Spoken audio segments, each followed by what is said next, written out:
नमस्कार मित्रों, फिर से आपका एक बार स्वागत है मेरे चैनल पे। पिछले वीडियो में मैंने मालकौंस राग को आसानी से कैसे बजाया जाए इस बारे में बताया था।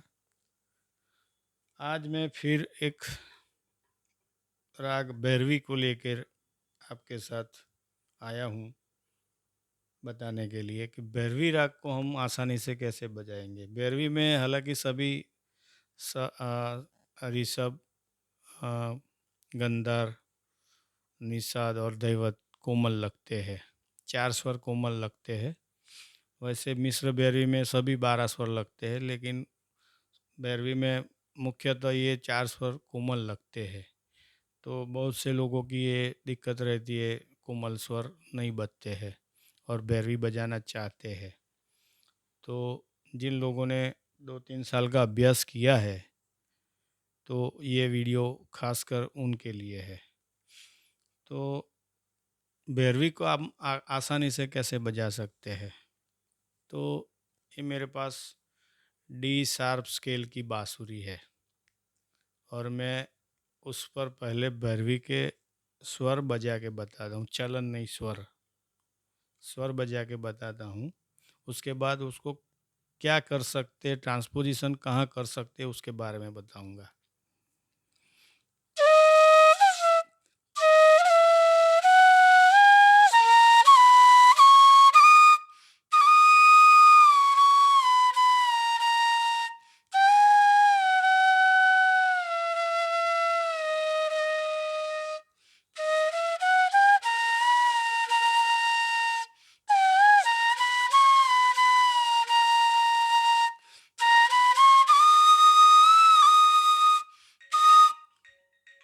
Excuse me.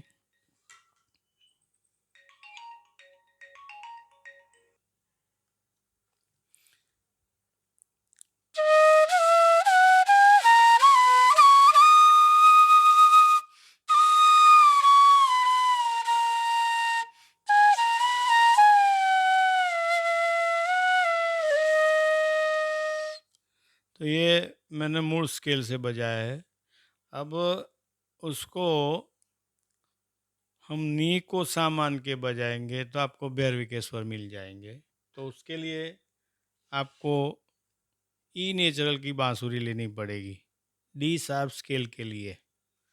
D sharp scale बजाने के लिए ई नेचुरल बांसुरी को नी का सा बनाएंगे तो आपको भैरवी के स्वर मिलेंगे।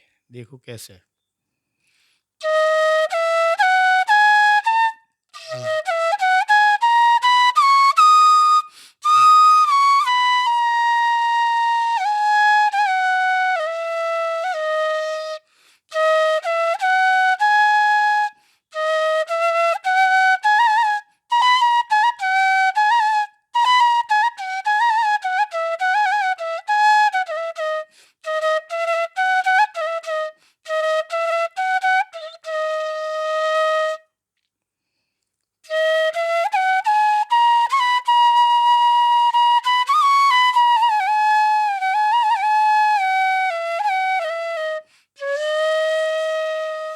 ठीक।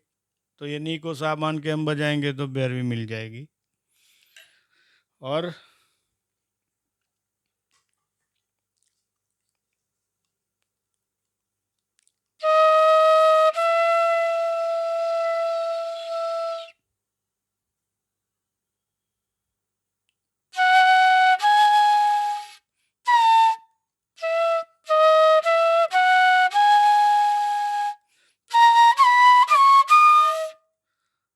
ग को सा बनाएंगे।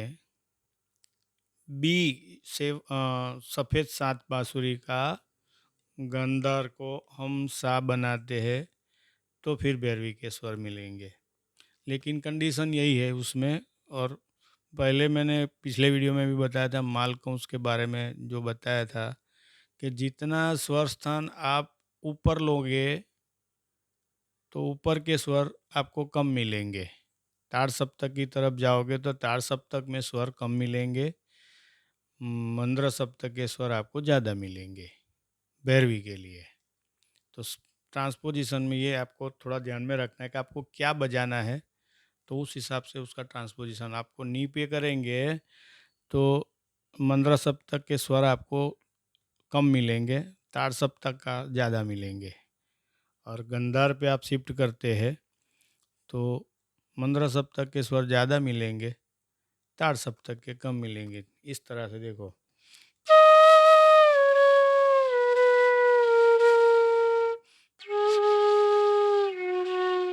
यहाँ तक जा, नीचे यहाँ तक जा सकते।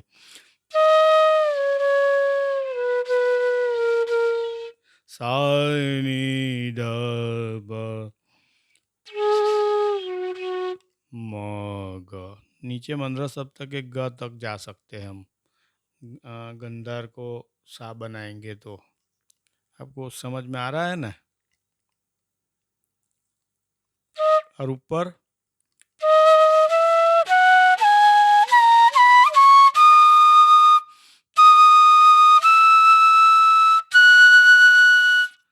ऊपर ग तक जा सकते हैं, ताड़ सप्तक के ग, हाँ ताड़ सप्तक के गंधार तक। मध्यम नहीं मिलेगा ऊपर का। लेकिन वो आपको अति ताड़ सप्तक का पंचम बजाएंगे तो ताड़ सप्तक का गंधार मिलेगा, भैरवी का।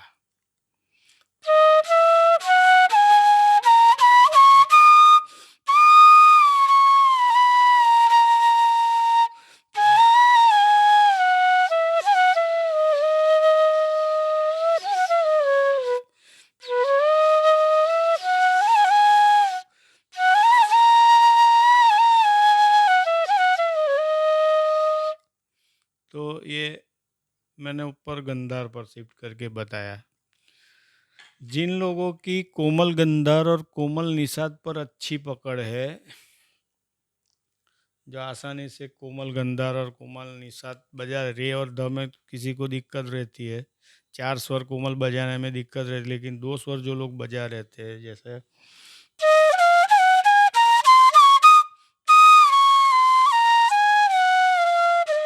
तो वो लोग दैवत को भी सामान के भी बैरी बजा सकते हैं और ऋषभ को भी सामान कर बैरी बजा सकते हैं।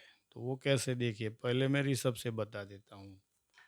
मूल स्केल रहेगा डी शार्प, तो मैं अभी लिया है सी शार्प बांसुरी का रे को हम सा बना के बैरवी के स्वर बजाने की कोशिश करते हैं।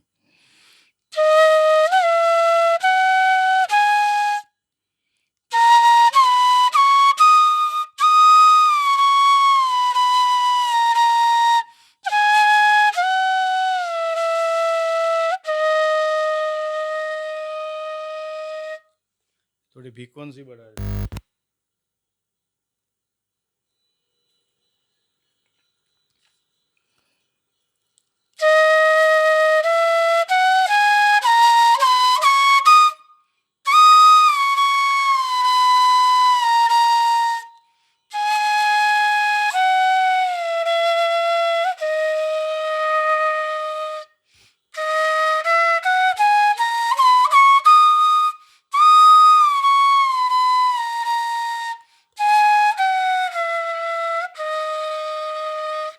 तो ये रे से भी बैरवी बजेंगे, उसमें रे से बैरवी बजाएंगे तो उसमें ग कोमल आएगा और नी कोमल आएगा, तो ये बैरवी हो जाएगी।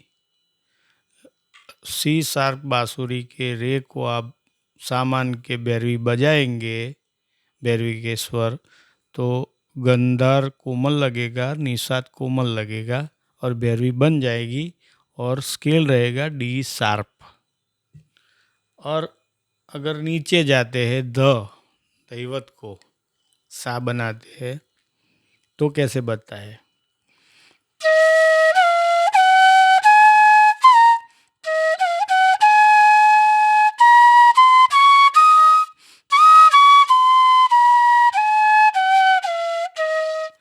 तो इसमें आपको सिर्फ निषाद को कोमल रखेंगे तो बाकी के स्वर शुद्ध सरगम के ही लगेंगे, तो बैरी हो जाएगी।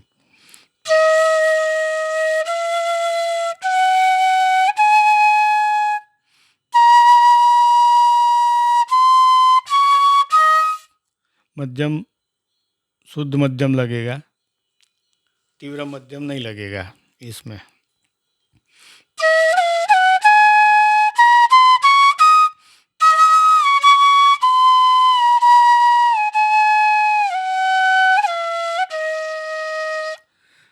तो ये दैवत से मैंने षड्ज बना के बताया, तो उसमें रूल वही लगेगा कि जहाँ से आप बनाएंगे तो उस हिसाब के स्वर लगाने पड़ेंगे आपको। नीचे के स्वर दैवत से लेंगे तो नीचे के स्वर ज़्यादा नहीं मिलेंगे, क्योंकि इसमें बाद में एक ही छेद रहता है, दैवत के बाद में पंचम वाला एक छेद रहता है, तो आपको नी तक जा सकते हैं। ये पंचम का होल नी बन जाएगा भैरवी का। तो ये नी तक, जहाँ जिसमें ऊपर के स्वर ज़्यादा लगते हैं या नीचे के स्वर ज़्यादा लगते हैं, उसी हिसाब से आपको ट्रांसपोजिशन करना है, स्वर शिफ्ट करना है। और एक जगह है,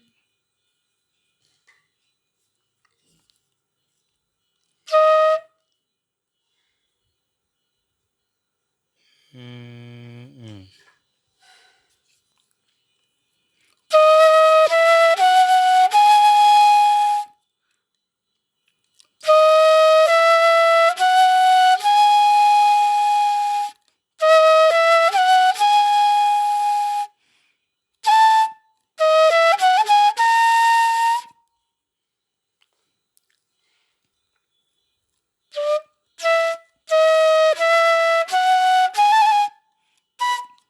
ये इसमें रे कोमल लगता है, तो ये ठीक नहीं है। तीव्र मध्यम से सा बना के, ये आपके बस की बात नहीं होगी। तो कुल मिला के बात यह है कि इस तरह से आप षड्ज को शिफ्ट करके आसानी से कोमल स्वर बजाए बिना कोई राग बजा सकते हैं। ऐसे भैरवी जैसे, मालकों से राग दरबारी है। आने वाले वीडियो में मैं एक राग दरबारी में कैसे ट्रांसपोजिशन करेंगे उसके बारे में भी बताऊंगा। ये बहुत महत्वपूर्ण जानकारी है। मैं आशा करता हूँ कि आपको इसमें से बहुत हेल्प मिलेगी। अगर आपको ये वीडियो अच्छा लगे तो कमेंट ज़रूर कर दीजिएगा, ताकि हमारा भी हौसला बढ़ा रहे, तो हमको भी, मुझे ज़्यादा से ज़्यादा वीडियो बनाने का मन होए। और वीडियो अच्छा लगे तो लाइक कीजिएगा, मेरे चैनल को सब्सक्राइब कीजिएगा और शेयर ज़रूर कीजिएगा। जिसको फ्लूट सीख रहे उसको शेयर कीजिए, क्योंकि ये बहुत अनमोल जानकारी है जो लोग फ्लूट सीख रहे हैं उसके लिए। आशा करता हूँ आपको ये वीडियो अच्छा लगेगा। धन्यवाद।